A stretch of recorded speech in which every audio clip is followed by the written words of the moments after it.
What would you do if you discovered your life was a children's book? That's exactly what happens in the Plucky Squire, a 2024 action-adventure platformer by All Possible Futures and published by Devolver Digital. In this vibrant tale, you play as Jot, a plucky young hero who pens epic stories about his thrilling adventures across the land of Mojo, where he and his friends continuously thwart the evil Humgrump. But when Humgrump learns that their world is merely a book, where he's doomed to lose as the villain, Jot and his friends must save the day once again before Humgrump's metamagic destroys the story for good.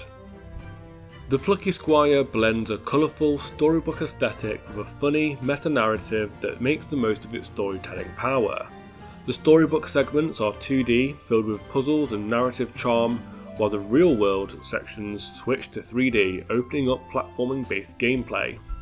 The transition from storybook to real world really showcases the Unreal Engine's capabilities, delivering impressively realistic textures, surfaces and lighting. The real world's lifelike models feel almost tangible, while the storybook sections brim with a nostalgic charm evoking the look and feel of a classical children's book. Narratively, the game is a light-hearted, charismatic meta-tale about the influence of stories on young minds, an engaging theme that had me hooked. The characters playfully acknowledge their fictional existence, weaving in references and humour that add a unique layer of fun. But despite its meta-narrative, the game's structure is very straightforward, staying tightly within the boundaries of its platforming roots. This structured approach becomes especially clear in the puzzle gameplay, as Jot's meta magic allows him to interact with the physical storybook and change outcomes. Early on, Jot can manipulate the text itself, draining a body of water, repairing a bridge, or clearing obstacles. These actions cleverly integrate into the narrative, adding a creative twist to each chapter. Over time, Jot gains more powers, like turning pages to bring past objects into the present scene, or tilting the book to shift heavy items. Each ability is inventive and plays into the book's world with a fun meta spin.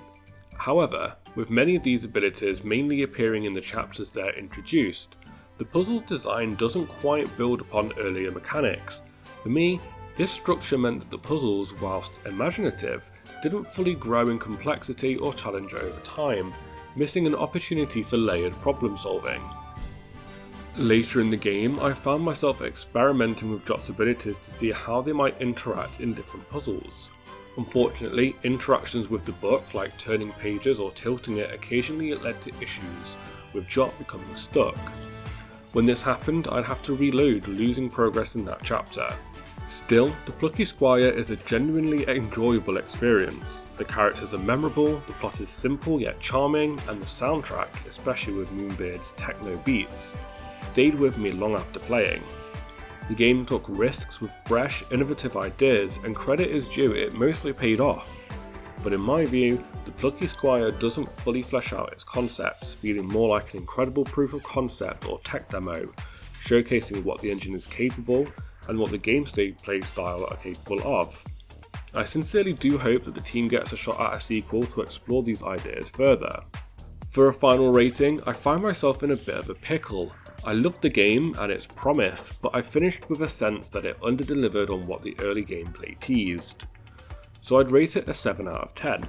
It's undeniably good and I'd recommend it, but there's room for growth and I'm left excited about what could come next in a sequel. As always, thank you for watching to the end. If you enjoy this review, check out my playlist of other reviews or let YouTube's recommendation decide what's next. Don't forget to like, subscribe and drop a comment below if there's another game you'd like me to cover. Until next time, happy gaming!